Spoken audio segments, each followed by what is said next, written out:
Central पे commission म्हणजेच 8व्या वेतन आयोगाबाबत राज्य शासकीय सेवेत कार्यरत शिक्षक, लिपिक, वर्ग 4 कर्मचारी, पोलीस तसेच इतर कर्मचाऱ्यांना किती पगारवाढ मिळू शकते याची सविस्तर माहिती पाहणार आहोत. सध्या देशात 7 सेंट्रल पे कमिशन लागू आहे आणि त्या अंतर्गत बेसिक पे, डीए, एचआरए आणि इतर भत्त्यांनुसार वेतन दिले जाते.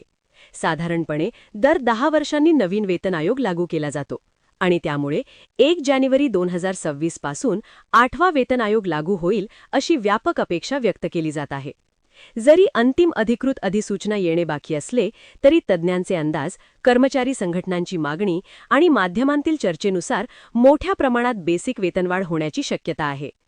सध्या लेव्हल 1 मधील कर्मचाऱ्यांचे किमान बेसिक वेतन 18,000 रुपये आहे.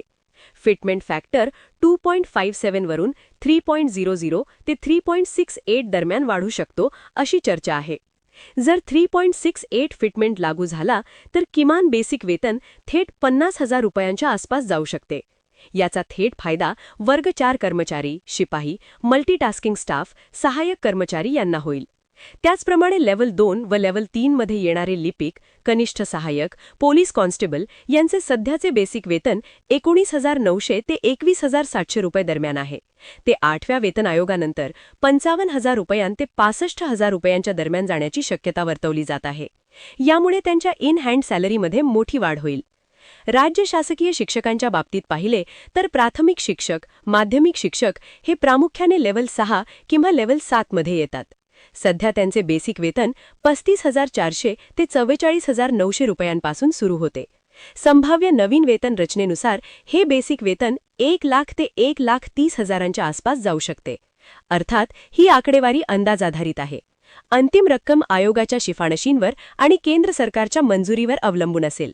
तरीसुद्धा शिक्षक वर्गासाठी ही ऐतिहासिक वाढ ठरू शकते, कारण वाढलेला बेसिक पे म्हणजे भविष्यातील डीए, एचआरए आणि पेन्शन यावरही मोठा परिणाम होणार आहे. पोलीस विभागात constable, head constable, ASI, SI या पदांनुसार लेव्हल वेगवेगळे असतात. कॉन्स्टेबल लेव्हल 3 मध्ये येतो तर सब इन्स्पेक्टर साधारण लेव्हल 6 किंवा लेव्हल 7 मध्ये असतो. 8व्या वेतन आयोगानंतर पोलीस कर्मचाऱ्यांचे बेसिक वेतन मोठ्या प्रमाणात वाढू शकते, ज्यामुळे धोकादायक आणि तणावपूर्ण सेवेला आर्थिक स्थैर्य मिळेल. शिवाय रिस्क अलाउन्स, नाईट ड्युटी भत्ता, ट्रॅव्हल अलाउन्स यामध्येही सुधारणा होण्याची शक्यता आहे.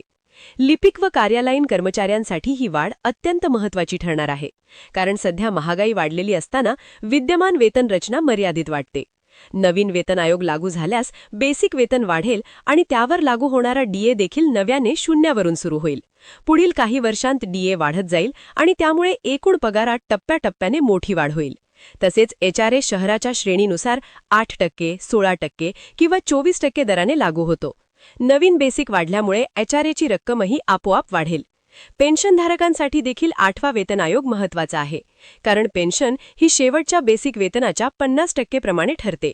बेसिक वाढल्यास पेन्शन आणि डीआर म्हणजे महागाई राहत दोन्ही वाढतील. त्यामुळे निवृत्त शिक्षक, निवृत्त पोलीस कर्मचारी आणि इतर पेन्शनर्सना मोठा आर्थिक दिलासा मिळू शकतो. एकूणात पाहता 8वा वेतन आयोग हा राज्य आणि केंद्र सरकारी कर्मचाऱ्यांसाठी मोठा टर्निंग पॉइंट ठरू शकतो. शिक्षक, लिपिक, वर्ग 4 कर्मचारी, पोलीस आणि इतर सर्व सेवांमध्ये काम करणाऱ्या लाखो कर्मचाऱ्यांच्या पगारात लक्षणीय वाढ होण्याची शक्यता आहे.